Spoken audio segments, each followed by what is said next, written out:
नमस्कार दोस्तों, bank promotion exam guide में आपका स्वागत है। आज हम आरबीआई के non fund based credit facilities पर जो नए 2025 के डायरेक्शंस हैं, उनसे जुड़े कुछ बहुत जरूरी कॉन्सेप्ट्स को रिवाइज करेंगे। इसमें गारंटीज, कोएक्सेप्टेंस और पार्शियल क्रेडिट एनहांसमेंट जैसे टॉपिक्स शामिल हैं। तो चलिए शुरू करते हैं।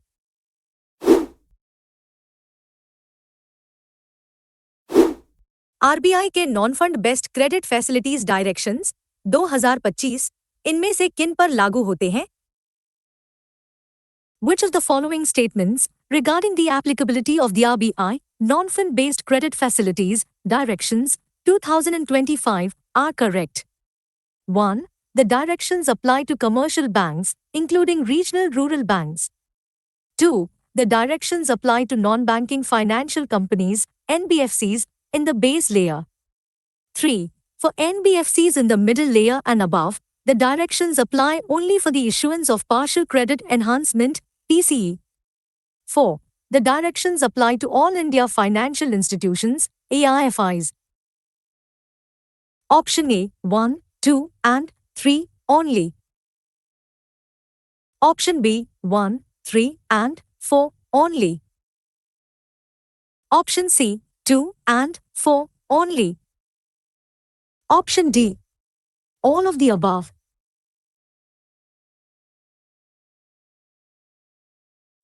सही जवाब है ऑप्शन बी। ये डायरेक्शंस कमर्शियल बैंक्स, आरआरबीज, एआईएफआईज और कोऑपरेटिव बैंक्स पर लागू होते हैं।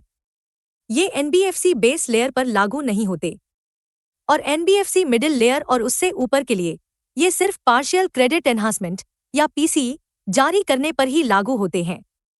इसलिए स्टेटमेंट 1, 3 और 4 सही है। अगला सवाल बिल कोएक्सेप्टेंस की परिभाषा के बारे में है। बिल्स का कोएक्सेप्टेंस या बिलों की सहस्वीकृति का क्या मतलब होता है? What is the definition of co-acceptance of bills? Option A. A contract to discharge the liability of a third person in case of their default. Option B. The party in whose favor a non-fund based NFB facility is issued. Option C. An undertaking to pay the drawer of a bill on the due date if the buyer fails to make the payment. Option D. The portion of an NFB facility covered by the realizable value of tangible security.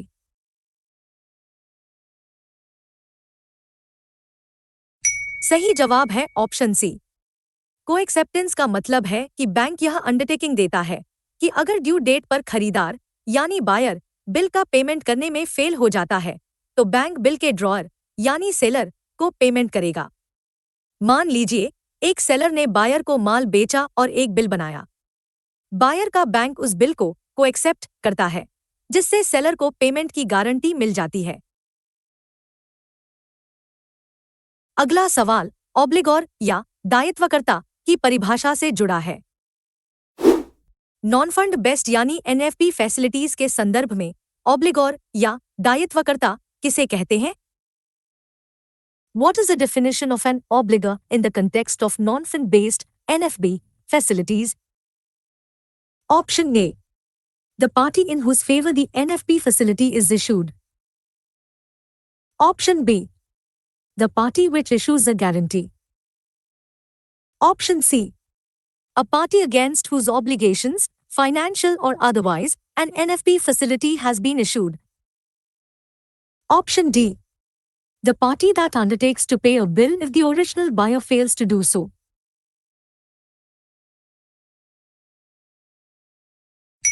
सही जवाब है option सी। ऑब्लिगोर वह party है जिसके दायित्वों यानी financial या अन्य ऑब्लिगेशंस के बदले में एनएफबी फैसिलिटी जारी की गई है। मान लीजिए एक कंपनी को एक कॉन्ट्रैक्ट पूरा करने के लिए बैंक गारंटी चाहिए। यहाँ पर कंपनी ऑब्लिगोर है। गारंटी के मामले में इस पार्टी को प्रिंसिपल डेटर या मूल ऋणी भी कहा जा सकता है। अगला सवाल उस नियम के अपवादों यानी एक्सेप्शंस के बारे में है।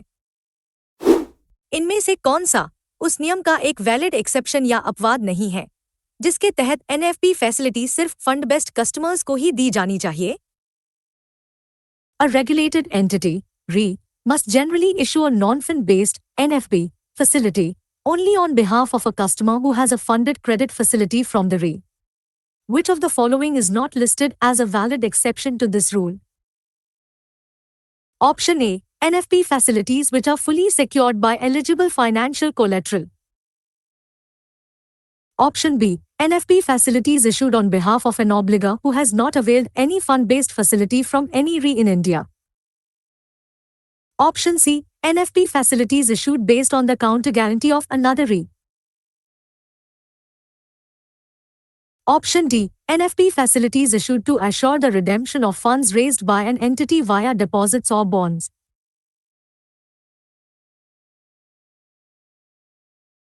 सही जवाब है ऑप्शन डी।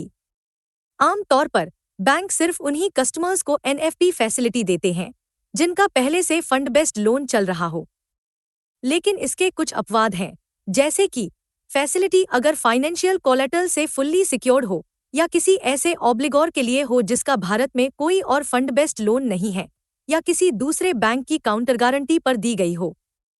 लेकिन डिपॉजिट या बॉन्ड के रिडेम्पशन को एश्योर करने के लिए एनएफबी फैसिलिटी देना आमतौर पर मना है, यह कोई एक्सेप्शन नहीं है। और अब पांचवा सवाल, जो एनएफबी फैसिलिटी के डिवॉल्व होने पर प्रूडेंशियल नॉर्म्स से जुड़ा है। जब कोई non fund based facility devolve होती है और फंड बेस्ड फैसिलिटी में बदल जाती है, तो उस पर प्रूडेंशियल नॉर्म्स कैसे लागू होते हैं? Once a non-fund based NFB facility devolves and is converted into a fund-based facility, how are prudential norms applied? Option A. The prudential norms for NFB facilities continue to apply. Option B. The prudential norms shall be as applicable to fund-based facilities. Option C. The facility is immediately classified as a loss asset. Option D. Prudential norms are waived for 90 days.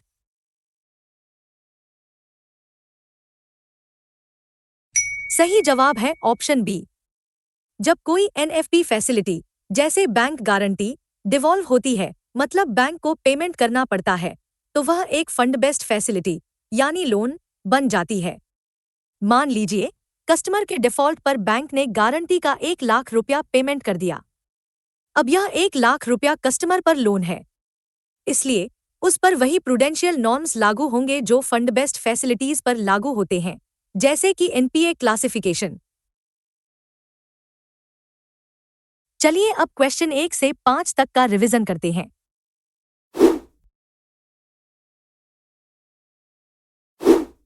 एनएफबी directions banks, एआईएफआईज और कुछ NBFCs पर लागू हैं। कोएक्सेप्टेंस मतलब buyer के default पर payment की undertaking. ऑब्लिगोर वह पार्टी है जिसके लिए एनएफबी फैसिलिटी जारी होती है। बॉन्ड रिडेम्पशन एश्योर करना एनएफबी रूल का एक्सेप्शन नहीं है। एनएफबी डिवॉल्व होने पर फंड बेस्ड नॉर्म्स लागू होते हैं। यूसीबीज, आरआरबीज और स्टेट कोऑपरेटिव बैंक्स के लिए गारंटी लिमिट्स के बारे में कौन से स्टेटमेंट्स सही हैं? Which of the following statements regarding quantitative limits for UCBs, RRBs, LABs, STCBS, and CCBs are correct? 1. The total volume of guaranteed obligations outstanding at any time shall not exceed 5% of their total assets as per the previous financial year's balance sheet. 2. Unsecured guarantees for these entities are restricted to 1.25% of their total assets as per the previous financial year's balance sheet. 3. Any of these entities in breach of these limits as of the date the 2025 directions were issued must meet the threshold by 1st April 2027. 4. These limits are calculated based on the total assets as of the current quarter's end. Option A, 1, 2, and 3 only.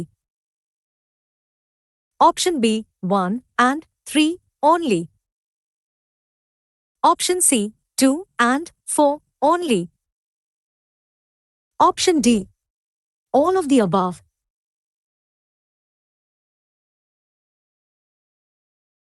सही जवाब है option A. In entities के लिए total guarantee limit पिछले financial year की balance sheet के total assets का 5% है।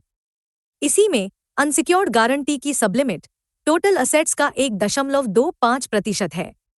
अगर कोई बैंक इन डायरेक्शंस के आने पर लिमिट्स ब्रीच कर रहा था तो उन्हें 1 अप्रैल 2027 तक इसे पूरा करना होगा।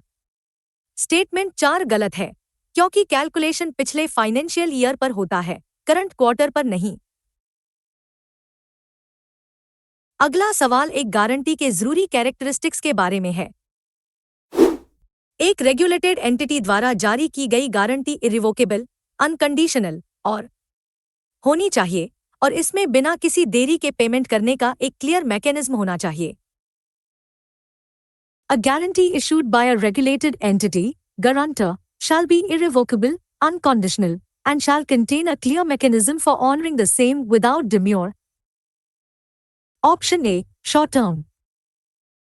Option B, unsecured. Option C, incontrovertible. Option D, domestic.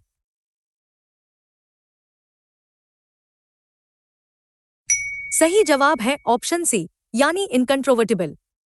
इसका मतलब है अविवादित। एक बैंक गारंटी इरिवोकेबल यानी जिसे रद्द नहीं किया जा सकता, अनकंडीशनल यानी बिना शर्त और इनकंट्रोवर्टिबल यानी अविवादित होनी चाहिए। मान लीजिए एक वेंडर ने बैंक गारंटी मिलने पर ही काम शुरू करने को कहा।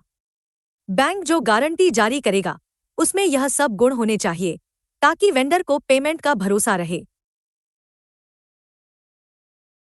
अगला सवाल एक रेगुलेटेड एंटिटी के फेवर में दूसरी एंटिटी द्वारा दी गई गारंटी से जुड़ा है। जब एक रेगुलेटेड एंटिटी किसी दूसरी रेगुलेटेड एंटिटी के फेवर में गारंटी देती है तो इनमें से कौन से स्टेटमेंट्स सही हैं? Which of the following statements regarding guarantees favoring another regulated entity, RE, are correct? 1. An RE is generally prohibited from providing a guarantee favoring another RE to enable a fund-based credit facility unless it pertains to trade-related transactions. 2.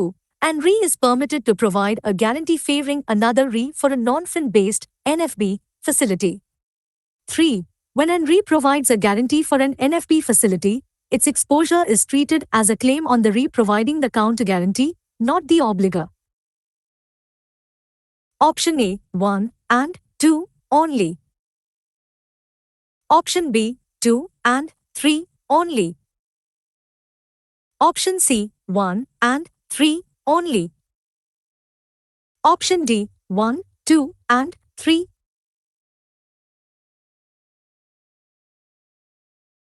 सही जवाब है option A.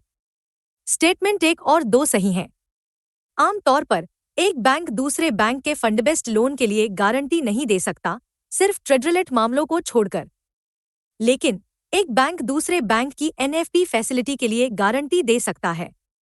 Statement 3 गलत है क्योंकि guarantee देने वाला bank अपना exposure ऑब्लिगोर पर ही मानेगा, जबकि फैसिलिटी देने वाला बैंक अपना एक्सपोजर काउंटर गारंटर पर मानेगा। अगला सवाल, बैंक किन हालात में बिल्स को एक्सेप्ट नहीं करेगा? एक रेगुलेटेड एंटिटी इनमें से किस स्थिति में बिल्स को एक्सेप्ट यानी सहस्वीकृत नहीं करेगी? A regulated entity shall not co-accept bills in which of the following situations? Option A. When the bills are for genuine trade transactions. Option B. When the goods covered by the bills have been received in the stock accounts of the borrowers. Option C. When the bills are drawn by another regulated entity. Option D. When proper records of the bills are maintained for internal audit.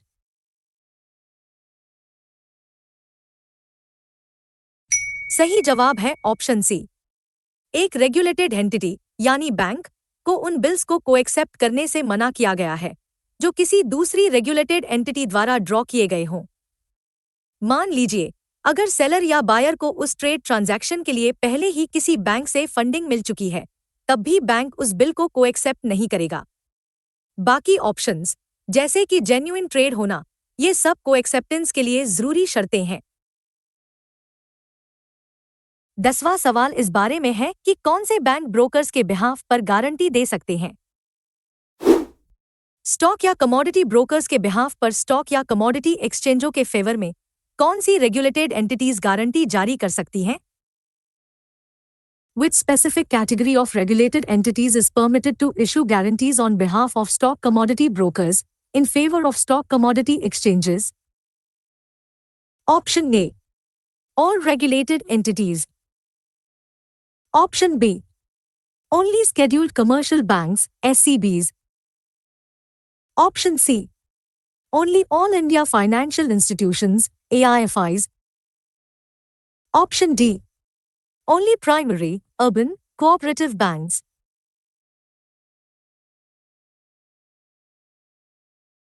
सही जवाब है option B. सिर्फ scheduled कमर्श banks यानी एससीबीज को ही stock या commode brokers की ओर से एक्सचेंजों के फेवर में गारंटी जारी करने की इजाजत है। यह गारंटी या तो सिक्योरिटी डिपॉजिट के बदले या मार्जिन जरूरतों के लिए दी जाती है। मान लीजिए एक ब्रोकर को एक्सचेंज पर मार्जिन देना है तो उसका शेड्यूल्ड कमर्शियल बैंक उसके बिहाफ पर गारंटी दे सकता है। चलिए अब क्वेश्चन 6 से 10 तक का रिवीजन करते हैं।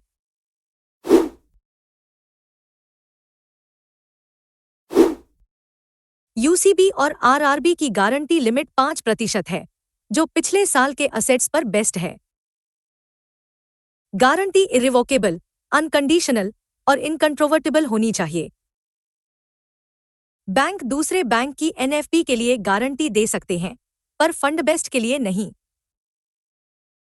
एक बैंक दूसरे बैंक द्वारा ड्रॉ किए गए बिल्स को एक्सेप्ट नहीं कर सकता। सिर्फ एससीबीज ही ब्रोकर्स के लिए एक्सचेंज को गारंटी दे सकते हैं। इनमें से कौन सी एंटिटीज एलिजिबल बॉन्ड्स के लिए पार्शियल क्रेडिट एनहांसमेंट यानी पीसीई दे सकती हैं, सिवाय एक के? All the following entities are permitted to provide partial credit enhancement (PCE) to eligible bonds, except Option A. Scheduled commercial banks, excluding regional rural banks. Option B. All India Financial Institutions, AIFIs. Option C. Regional Rural Banks, RRBs. Option D. Non-banking financial companies, NBFCs, in middle layer and above.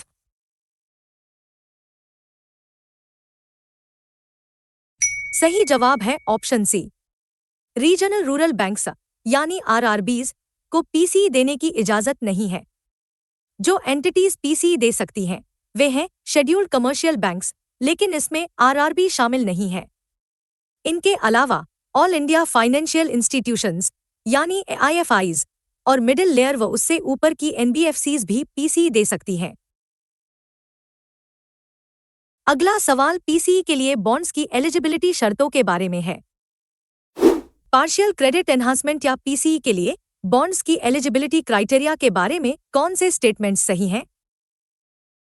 Which of the following statements regarding the eligibility criteria for partial credit enhancement (PCE) are correct? 1. The corporate bonds must have a pre-enhanced rating of BBB minus or higher from an accredited external credit assessment institution (ECI). 2. The corporate bonds are required to be rated by a minimum of 2 accredited ECIs at all times. 3. The bonds must have a minimum tenure of 5 years to be eligible. 4. Servers, only infrastructure companies are eligible to issue bonds with PCE. Option A, 1 and 3 only. Option B, 1 and 2 only. Option C, 2 and 4 only. Option D, all of the above.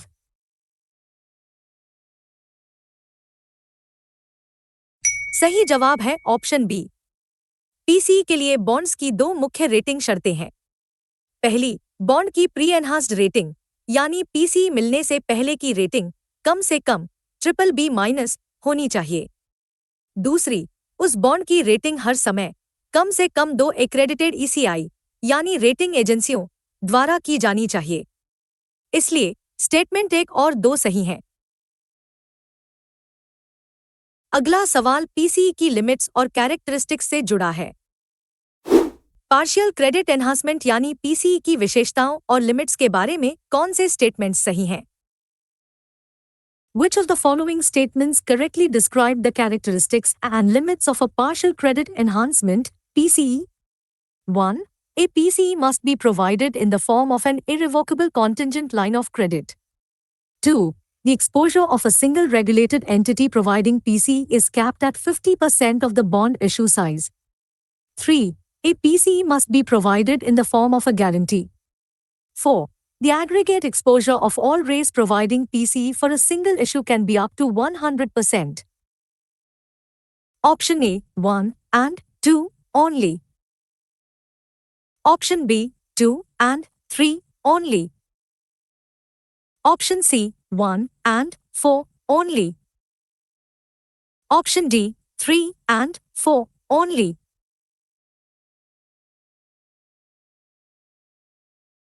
सही जवाब है option A.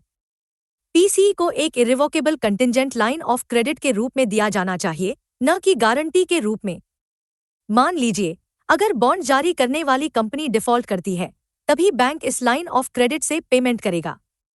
इसमें किसी एक bank का exposure bond issue size के 50% तक ही हो सकता है और सभी बैंकों का कुल एक्सपोजर भी 50% पर ही कैप्ड है।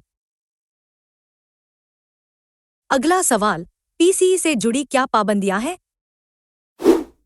पार्शियल क्रेडिट एनहांसमेंट यानी पीसीई से जुड़ी पाबंदियों के बारे में कौन से स्टेटमेंट्स सही हैं?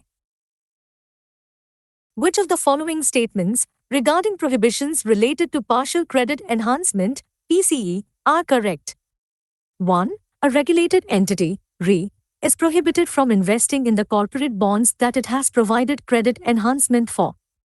2. The PCE facility can only be used for servicing the bond's principal and interest, not for meeting the corporate's recurring expenses or servicing other lenders.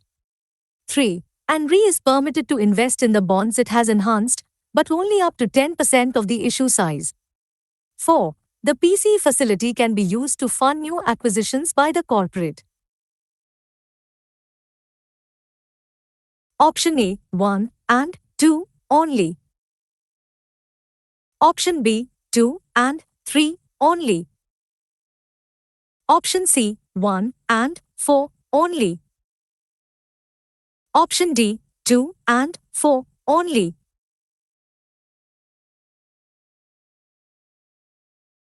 सही जवाब है ऑप्शन ए। इसमें दो मुख्य पाबंदियां हैं। पहली, जिस बैंक ने किसी बॉन्ड के लिए पीसीई दिया है, वह खुद उन बॉन्ड्स में इन्वेस्ट नहीं कर सकता। दूसरी, पीसीई फैसिलिटी का इस्तेमाल सिर्फ उस बॉन्ड के प्रिंसिपल और इंटरेस्ट को सर्व करने के लिए ही हो सकता है। मान लीजिए, कंपनी उस पैसे से अपना दूसरा लोन चुकाना चाहे या ऑफिस का खर्च चलाना चाहे, तो यह अलाउड नहीं है। और 15वां सवाल पीसीई के अकाउंटिंग और कैपिटल ट्रीटमेंट पर है। पार्शियल क्रेडिट एनहांसमेंट यानी पीसीई के अकाउंटिंग और कैपिटल ट्रीटमेंट के बारे में कौन से स्टेटमेंट्स सही हैं? Which of the following statements regarding the accounting and capital treatment of partial credit enhancement, PCE, are correct? 1.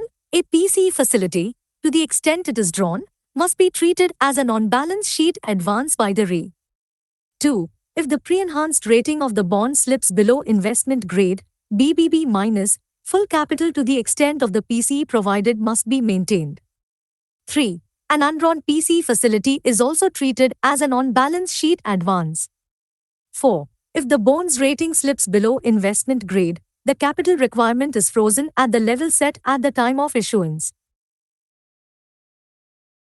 Option A, 1 and 2 only. Option B, 1 and 4 only. Option C, 2 and 3 only. Option D, 3 and 4 only.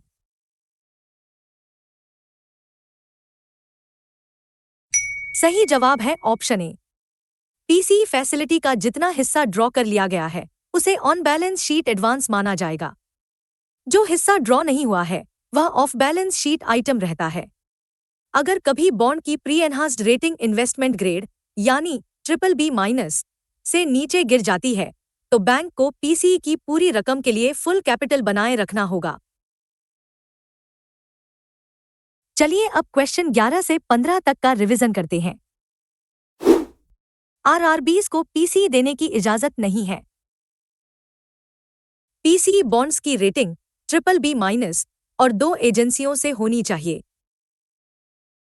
कुल PCE exposure bank के tier 1 capital का 20% तक हो सकता है। PCE projects के लिए bond trustee के तहत एस्क्रो अकाउंट जरूरी है।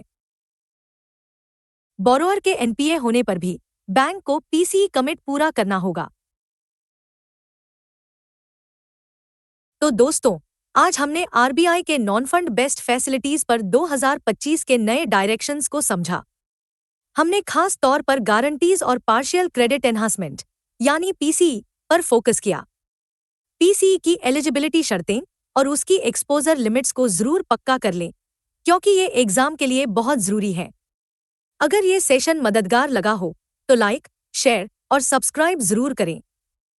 फिर मिलते हैं अगले वीडियो में।